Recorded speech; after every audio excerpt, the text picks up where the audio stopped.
Donc je vais essayer de faire un petit bilan, évidemment forcément synthétique, donc réducteur par rapport à un certain nombre d'éléments de complexité sur la vaccination contre le Covid. Je me permets de vous rappeler d'un mot que, heureusement, dans la plupart du temps, l'infection par le SARS-CoV-2 et le Covid se passe comme c'est indiqué sur cette diapo, c'est-à-dire avec une charge virale en violet qui est transitoire et qui est contrôlée par les différents bras de la réponse immunitaire. J'entre pas dans les détails. Et à ce jour, en France, on a identifié, et c'est forcément une sous-estimation, 23,6 millions de cas d'infection documentés par PCR. C'est sûrement supérieur à cela, mais ça donne quand même un ordre de grandeur par rapport à une population de 7 millions d'habitants. Mais malheureusement, donc, dans quelques cas, l'infection est grave, peut être mortelle, et donc vous avez le schéma qui vous indique en violet que c'est évidemment très simplifié, mais que la charge virale n'est pas contrôlée, et que la réponse immune, et c'est pas l'objet de la discussion aujourd'hui, devient pathologique et provoque notamment ce syndrome de détresse respiratoire aiguë que vous connaissez. Donc les chiffres en France, c'est qu'à ce jour, 715 000 personnes ont été hospitalisées pour Covid. Il y a un peu plus de 140 000 morts. À l'échelle mondiale, l'OMS déclare un peu plus de 6 millions de morts, mais on sait que ces chiffres sont tout à fait sous-estimés, que c'est probablement de l'ordre de 3 fois plus. Ce qui fait qu'on peut dire que dès aujourd'hui que la pandémie de Covid, derrière la grippe espagnole, est le deuxième épisode infectieux qui a tué le plus de personnes dans la période moderne de l'histoire de l'humanité. Donc évidemment, ça situe l'ampleur du problème. Et n'imaginons pas que l'infection ou la pandémie est terminée. Le taux d'incidence ces jours-ci, c'est à peu près 7 pour 1000, 0,7% des personnes aujourd'hui sont infectées en France par le Covid. Vous avez le chiffre précis. Donc c'est dans le contexte du variant Omicron qui est plus transmissible, et notamment du sous-variant dit BA2 qui est encore plus transmissible. Il y a encore environ 1000 personnes qui sont hospitalisées chaque jour, soit pour Covid, 2 tiers d'entre eux, soit avec un Covid, situation un peu différente bien sûr. Donc mais 1000, c'est quand même pas négligeable. Évidemment, ça concerne surtout des personnes âgées, des personnes à risque, mais pas uniquement. Environ 100 hospitalisations par jour en soins critiques ou en réanimation, et un peu plus de 100 décès par jour. Donc la problématique n'est pas terminée, et même si les médias s'intéressent, on peut le comprendre, à d'autres sujets ces temps-ci, la réalité de soins et sanitaires globales autour du Covid reste problématique et nécessite beaucoup d'efforts. Alors, les vaccins proprement dit, Odile en a déjà dit un mot, ils sont essentiellement dirigés contre la spike, qui est donc située sur le deuxième élément de l'image. Et il y a plusieurs stratégies vaccinales qui ont été élaborées donc dans le temps rapide que Odile vous a rappelé. La stratégie fondée sur les ARN, on va forcément y revenir, mais ne pas oublier les vaccins fondés sur des vecteurs viraux inactivés, type adénovirus. Il y a 2 types de vaccins de ce type qui ont été utilisés en France. On vient d'en parler, les vaccins fondés sur les protéines recombinantes comme le Novavax et le Sanofi qui est attendu, et les vaccins inactivés, pas utilisés en France à ce jour, mais largement, ce sont les vaccins qui ont été le plus utilisés dans le monde, en Chine en particulier.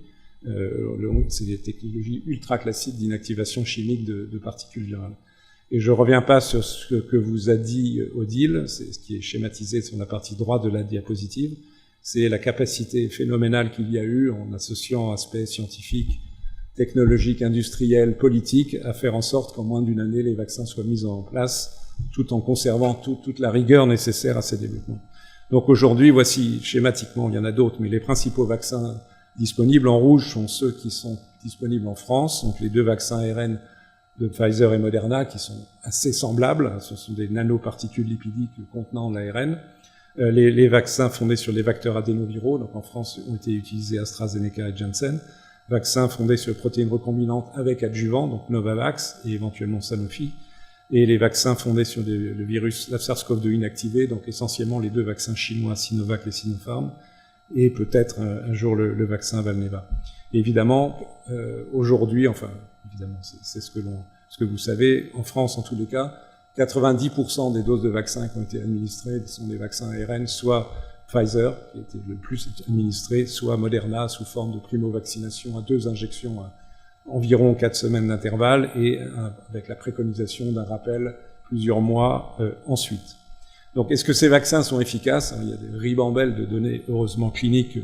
Odile vous a parlé des différentes approches pour le démontrer. Il y a eu les essais cliniques, je ne vais pas vous montrer les données, juste vous donner des données françaises récentes, qui ne sont pas parfaites d'ailleurs, mais qui sont intéressantes. C'est ce que fait la DRES. La DRES, c'est une division, une direction qui s'occupe d'études statistiques au sein du ministère de la Santé. Vous avez quatre diagrammes ici. En haut, à gauche, ça vous montre rapporté à un nombre donné de personnes la fréquence de tests positifs au cours du temps entre juillet, octobre et juillet, octobre 2021, janvier 2022, pour 3 populations. En jaune, orange, les personnes non vaccinées, en bleu, les personnes primo-vaccinées, et en rouge, les personnes ayant reçu un rappel. Donc, en haut à gauche, c'est tests positifs avec ou sans symptômes. En haut à droite, c'est tests positifs avec symptômes. En bas à gauche, je vais y arriver. En bas à gauche, oui, c'est ça. Les hospitalisations conventionnelles, et en bas à droite, les entrées en soins critiques. Il manque les décès, mais les courbes sont du même ordre de grandeur. Donc c'est absolument évident, même si on peut discuter quelques biais sur ces courbes, mais il est absolument évident qu'être vacciné protège, puisque les courbes bleues, primo-vaccination, et a fortiori les courbes rouges, rappel, indiquent que quel que soit le critère retenu, les données sont bien meilleures. Mais ce qu'on observe aussi, c'est qu'en ce qui concerne l'infection asymptomatique ou symptomatique bénigne, donc les deux courbes du haut, vous voyez que l'effet de la protection par la vaccination est beaucoup moins important que contre les formes graves qui conduisent à l'hospitalisation en bas à gauche, en bas à droite. Je n'ai pas le temps d'entrer dans les détails. Si vous souhaitez qu'on discute ce point précis, posez des questions ensuite. Mais voici le type de courbe parmi bien d'autres qui démontrent de façon absolument indiscutable l'efficacité de la vaccination, qui sauve des vies, qui évite des hospitalisations, entre autres. Alors la couverture vaccinale dans ce contexte en France, aujourd'hui, un peu plus de 54 millions de Français ont reçu une primo-vaccination. Ça représente 93% de la population des personnes âgées de plus de 12 ans, ce qui est un bon résultat. Il y a un petit nombre de pays qui ont fait un petit peu mieux, par exemple l'Espagne, le Portugal, mais c'est un bon résultat. Vous avez les données en fonction du temps pour les différentes classes d'âge. La courbe en bleu vous montre celle des adolescents, qui montre que les adolescents sont bien vaccinés, mais si vous regardez tout en bas à droite, ce sont les enfants. Et vous voyez que là, on est juste ridicule, ça marche pas du tout. 5% des enfants sont vaccinés, seulement 10% des enfants à risque. Et là, il y a un problème, on en a déjà dit un mot. Si vous le souhaitez, on peut étendre et discuter ce point qui est important. Mais globalement, néanmoins, 80% des Français, tous âges confondus, ont reçu une primo-vaccination, et ce qui, encore une fois, n'est pas un mauvais résultat, même s'il pourrait être meilleur. Je vais y revenir d'ailleurs.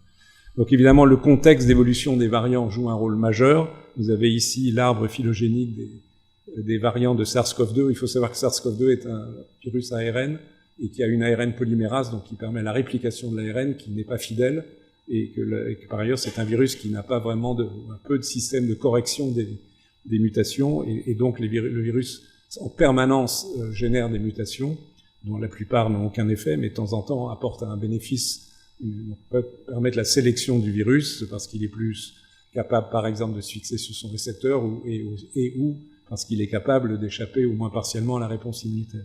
Donc on a eu, je vais vous le montrer dans une courbe suivante, plusieurs variants, et vous avez en bas à droite les variants actuels. Vous voyez qu'ils se distinguent très nettement des précédents de la famille Omicron, avec BA1 puis BA2, qui est celui qui est prédominant aujourd'hui.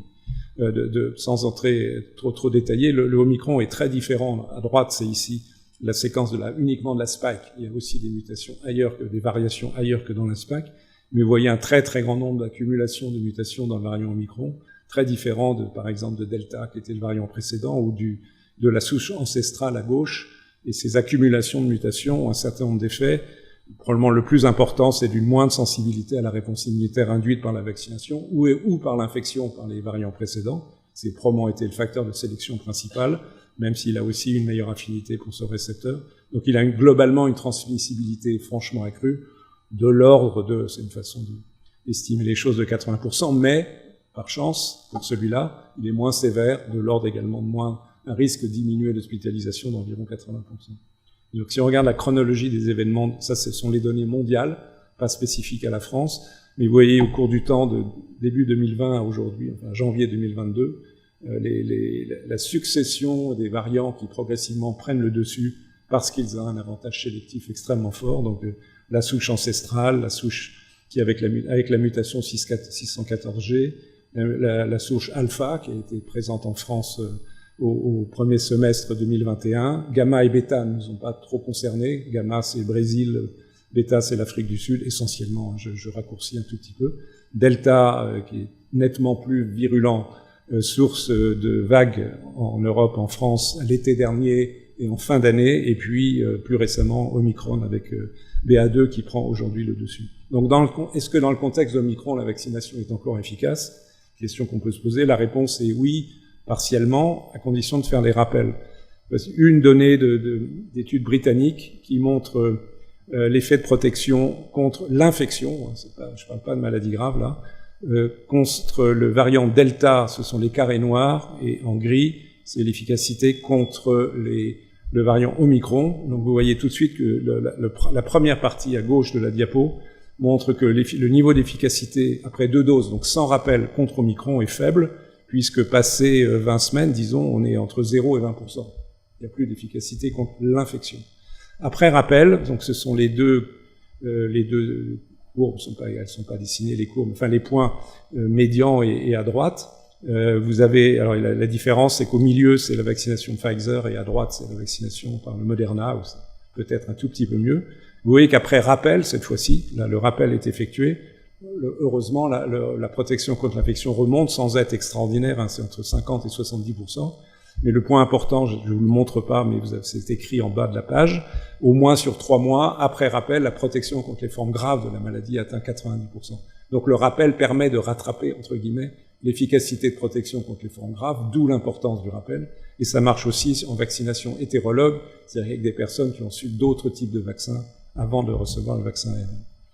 Donc le rappel, justement, voilà où on en est en termes d'administration du rappel en France. Globalement, 39 500 000 personnes ont reçu un rappel, 59% de la population. C'est pas mal, mais c'est pas parfait.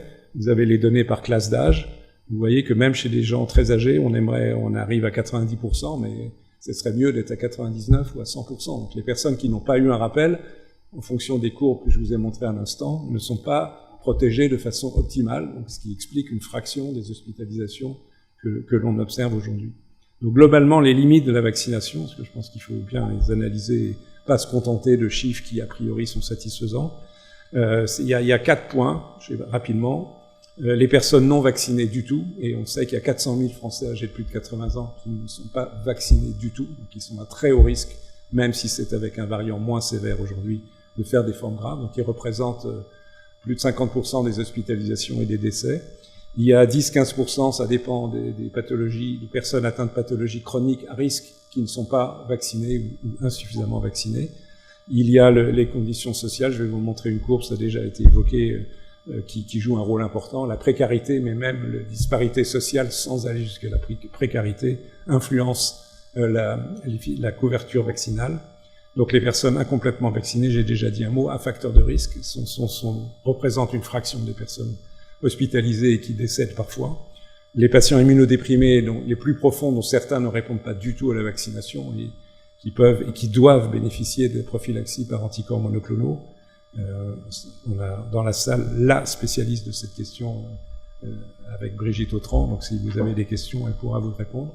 Les enfants, j'en ai déjà dit un mot, les femmes enceintes, parce que la couverture vaccinale des femmes enceintes est également insuffisante, parce que persiste une crainte d'effets indésirables du vaccin, soit pour la femme elle-même, soit pour le fœtus, qui sont totalement faux, on le sait aujourd'hui, mais malheureusement qui freinent la vaccination. Juste pour illustrer le point des conditions sociales, l'adresse dont j'ai déjà dit un mot avec les équipes de l'INSERM, Nathalie Bajos, ont sorti un très joli travail récent qui montre le niveau de couverture vaccinale en fonction de niveau de vie, en fragmentant la population française par décile. Donc D1, ce sont les 10% de Français les plus pauvres, jusqu'à D10, les plus riches. Et vous voyez très clairement que si on prend uniquement les colonnes orange, sombres, orange marron, je sais pas, des vaccinés, vous voyez que de D1 à D10, on passe de un peu plus de 50 à 85%. Il y a 30 points d'écart de vaccination entre les 10% de Français les plus pauvres avec les plus riches. Donc c'est un facteur majeur et pas facile à prendre en compte, mais qu'il ne faut pas oublier lorsqu'on discute de la couverture vaccinale et des efforts à faire vers ces populations, sur différents plans. J'ai pas le temps d'entrer dans les détails. Alors, la suite des événements, j'ai fait un petit dessin qui est juste évidemment très très schématique, avec l'échelle de temps qui à dessein n'est pas précisée, et avec en ordonnée la protection au sens large. Donc la primo-vaccination apporte un certain niveau de protection qui s'effrite avec le temps. variable en fonction de l'âge et en fonction des variants. On booste, on fait un rappel, ou bien on a été infecté, ou les deux. On est mieux protégé, on sait qu'ensuite la réponse immune est infiniment plus forte qu'après la primo-vaccination, donc on a un niveau de protection qui est potentiellement plus élevé à variant égal. Donc aujourd'hui on est là, et qu'est-ce qui va se passer ensuite? Donc j'ai mis des courbes en pointillés, enfin, sous forme de droite, peu importe, avec une durée de protection relativement persistante ou moins persistante, et ceci dépend de toute une série de paramètres, de quel est le variant auquel on est confronté, et son degré d'échappement aux réponses immunitaires. Évidemment, la sévérité de l'infection provoquée par ces variants joue un rôle important. On peut avoir la résurgence de variants qui sont aujourd'hui, n'existent presque plus, mais pourraient réapparaître avec une forme éventuellement modifiée. Donc beaucoup de questions qui se posent auxquelles on ne peut pas répondre aujourd'hui.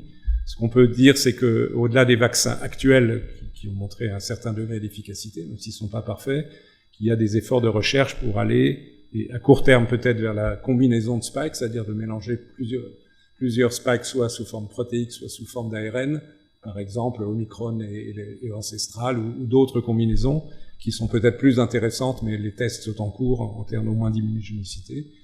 À plus long terme, on peut espérer le développement de vaccins universels, c'est-à-dire permettant que tous les virus soient couverts. On peut entrer dans les détails ensuite si vous le souhaitez. Et il y a aussi le possible développement de vaccins muqueux, par spray nasal, comme ça existe pour la grippe, utilisé dans les pays anglo-saxons, c'est les enfants. En plus, ça évite les piqûres. Donc, c'est un certain nombre de gens qui ont peur des piqûres, accepteraient plus facilement la vaccination. Mais ils n'existent pas encore et ils sont pas forcément idéaux, même s'ils ont un intérêt, c'est de procurer une immunité locale là où le virus pénètre, c'est-à-dire au niveau de la sphère du nez et de la gorge. Donc c'est une approche évidemment intéressante. Pour terminer, donc rappeler que l'éradication n'est pas possible et que le scénario le plus plausible, même si on peut s'attendre à y avoir des surprises, ce serait passer à une situation endémique avec des épidémies saisonnières, un peu comme c'est le cas avec la grippe. C'est un scénario, encore une fois, plausible, pas certain, et dépendant aussi de la sévérité et de la caractéristique des variants à venir. Pour finir, la situation mondiale. À ce jour, il y a presque 11 milliards de doses administrées, ce qui est pas mal, mais enfin, si on compte deux doses de primo-vaccination et un rappel et 8 milliards d'habitants sur la planète, il faudrait 24 milliards de doses injectées, on en est loin. Et vous voyez que la distribution mondiale est pour le moins inégale, avec l'Afrique en premier lieu, mais même aussi des pays très peuplés comme l'Inde, le Pakistan, le Bangladesh et d'autres, où le niveau de vaccination, quantitativement parlant, n'est pas suffisant, et donc des risques, d'une part pour eux, ces populations ne sont pas bien protégées, et des risques évidemment dans ce contexte d'apparition de nouveaux variants ou de reprise de variants déjà connus. Si bien que COVAX, qui est l'entité qui essaye de distribuer des vaccins dans les pays les plus démunis, quelqu'un de COVAX a dit « No one is safe until everyone is safe ». Clairement, tant que la protection ne sera pas mondiale, on peut voir réémerger en boomerang de nouveaux variants. Et pour illustrer encore ce point, récemment, cette courbe a été publiée dans le New England Journal of Medicine, elle est tout à fait éloquente, qui montre le dose de vaccins administrés pour 100 personnes dans les pays riches, high income, vous voyez, et avec le gradient jusqu'au low income, enfin, ça passe de commentaires, et à l'évidence, il y a là une problématique sérieuse qui mérite effort de différentes natures, je n'ai pas le temps d'entrer dans les détails, mais c'est un vrai sujet pour l'avenir. Pas pour l'avenir, immédiat et pour l'avenir. Donc en conclusion, moi je dirais que les vaccins qui ont été si vite et si bien développés constituent une avancée scientifique absolument majeure, avec un bénéfice qui est indiscutable. C'est tout à fait clair. En plus, ces vaccins ouvrent de nouvelles perspectives vaccinales, et je pense que Brigitte va vous en parler dans un instant. Que derrière, on en a déjà parlé, il y a des enjeux importants de compréhension, d'acceptation, donc des efforts de pédagogie, mais aussi l'incitation à travers le pass sanitaire, tel que ça s'est fait en France ou dans d'autres pays, éventuellement l'obligation vaccinale. Donc, toutes les questions autour de la vaccination dans l'interaction entre les progrès de la science et la société. Il y a des enjeux industriels majeurs, je n'insiste pas. Les enjeux éthiques liés à l'inégalité de distribution des vaccins, je viens de vous en parler. Et puis un tout petit point positif, c'est peut-être que ces vaccins sont un début de politique européenne en matière de santé. Je vous rappelle que les vaccins ont été achetés en commun au sein de la communauté européenne, après une réflexion qui a été d'ailleurs pas mal menée en France grâce à un groupe dirigé par Marie-Paul Thieny, qui connaît très très bien cette problématique, et c'est peut-être un premier pas vers ce qu'on peut espérer d'une Europe de la santé. Voilà, je vous remercie.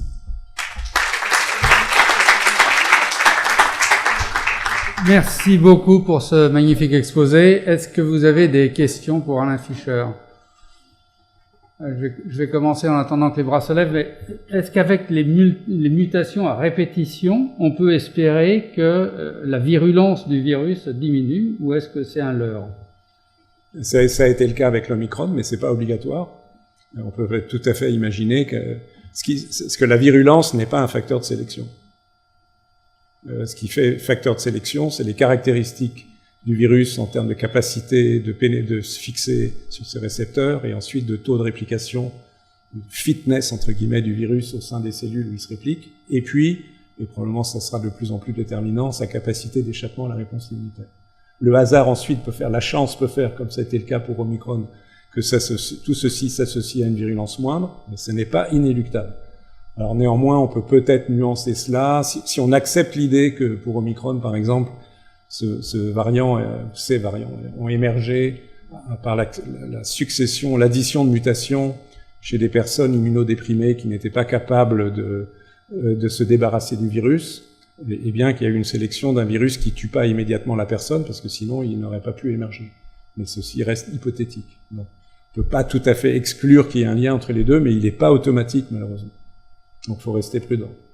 En fait, on regarde les gens qui ont eu 3 doses, mais on sait quand même qu'il y a un nombre important de Français qui ont été infectés. Oui. Donc, est-ce qu'on peut évaluer justement le pourcentage de gens qui ont eu 3 expositions, 2 vaccins plus une exposition c'est une bonne. Si on fait la soustraction entre les personnes primo-vaccinées et les personnes qui ont eu le boost, on a un écart de un peu plus de 14 millions de personnes. Donc, l'estimation que fait le ministère de la Santé, je suis pas sûr d'être complètement clair sur les données sur lesquelles ça se fonde, mais enfin en ordre de grandeur, ça va pas être déraisonnable. C'est que c'est parmi ces 14 millions, il y en a comme une fraction importante qui a été infectée récemment. Donc ils estiment, au ministère de la Santé, qu'il y a 4-5 millions de personnes qui n'ont en gros pas eu de rappel, soit sous forme de vaccin, soit sous forme de... C'est peut-être un petit peu plus, mais enfin donc c'est un ordre de grandeur raisonnable. Des données actuellement sur l'efficacité du vaccin sur la transmission? Il y a quelques données, c'est pas facile de déterminer, il faut faire des études en fait des personnes qui vivent avec les personnes vaccinées ou pas vaccinées. Il y a 2 papiers récents là dans le numéro de Science la semaine dernière concernant la protection des enfants par leurs parents. Bon, pourquoi pas, ça a été fait en Israël au moment où donc les parents étaient vaccinés et pas les enfants. Ils montrent schématiquement, je fais un très grand raccourci, sinon allez voir le numéro de Science, vous verrez les papiers, qui a une protection d'un facteur 2. Et ça recoupe d'ailleurs d'autres études, cette fois-ci faites sur des couples dans des foyers, où c'était en Grande-Bretagne en particulier, on était à peu près à 50%, mais alors après, c'est ce que je dis est extrêmement sommaire, parce qu'il faut analyser cela en fonction du variant, en fonction de l'ancienneté de la vaccination, enfin bref, il y a d'autres paramètres, mais autrement dit, il existe une protection contre la transmission, elle est évidemment bien moindre que ne l'est la protection contre la maladie grave.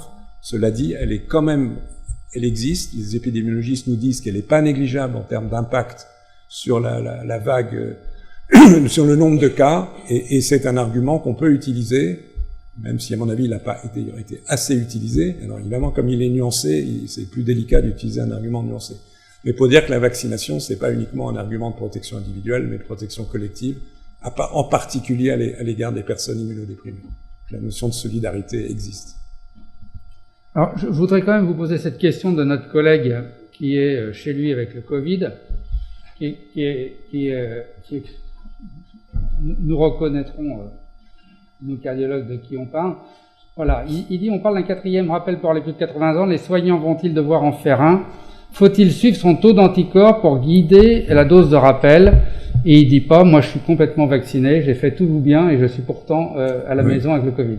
Non, mais ça c'est clair que on l'a dit, et Odile l'a déjà dit, et je le redis, évidemment que la protection contre l'infection est moins bonne. Ce qu'il faut pour être protégé contre l'infection, autant donner l'explication principale, il faut avoir des titres élevés d'anticorps neutralisants, et que cela, on l'a que pour une période relativement brève après la vaccination. Mais on est quand même pour l'essentiel protégé contre les formes graves. Donc cette personne, ok, elle est à la maison, mais elle n'a pas une forme grave. Est-ce qu'elle aurait dû doser ses anticorps? Non, ça sert à rien.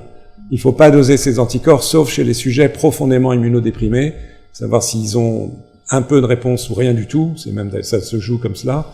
parce que s'ils sont vraiment pas capables de faire de produire des anticorps, il y a une indication formelle à la prophylaxie. D'ailleurs, même s'ils produisent un peu d'anticorps, on peut aussi discuter d'ajouter la prophylaxie. Mais chez les personnes non immunodéprimées, le dosage des anticorps sert à rien parce qu'il n'y a pas une corrélation établie à l'échelle individuelle suffisamment solide entre le taux d'anticorps, surtout les taux d'anticorps qu'on mesure, c'est pas le taux des anticorps neutralisants, c'est tous les anticorps, et la protection contre l'infection. Donc ça sert à rien, c'est un leurre, on peut se tromper dans tous les sens.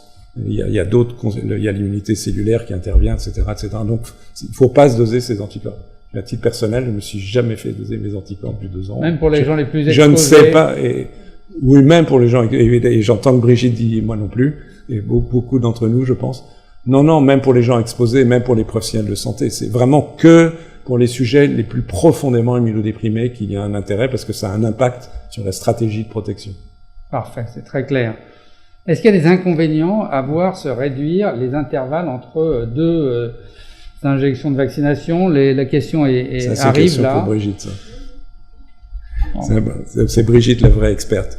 Il faut faire attention à cela, parce que la définition d'un rappel, c'est ce qui est la stratégie vaccinale en général, j'ai appris, c'était d'être à distance de la primo-vaccination, je dirais idéalement 6 mois, on sait que c'est des conditions qui permettent de façon optimale l'expansion des cellules mémoire et même encore la diversification de la réponse immune, au moins des lymphocytes B par les processus de modification génétique des gènes codants pour les anticorps et la sélection des anticorps les plus affins. C'est dans ces conditions-là que ça marche au mieux. Si on commence à raccourcir, cet effet est un peu est moins bon. Alors après, on peut faire des compromis ensuite entre l'intérêt quand même d'avoir un rappel rapproché. Donc les compromis ont abouti à proposer un délai de 3 mois, mais c'est vraiment mieux d'avoir un rappel à 6 mois qu'à 3 mois en termes de qualité de réponse immune. Et Brigitte veut ajouter quelque chose?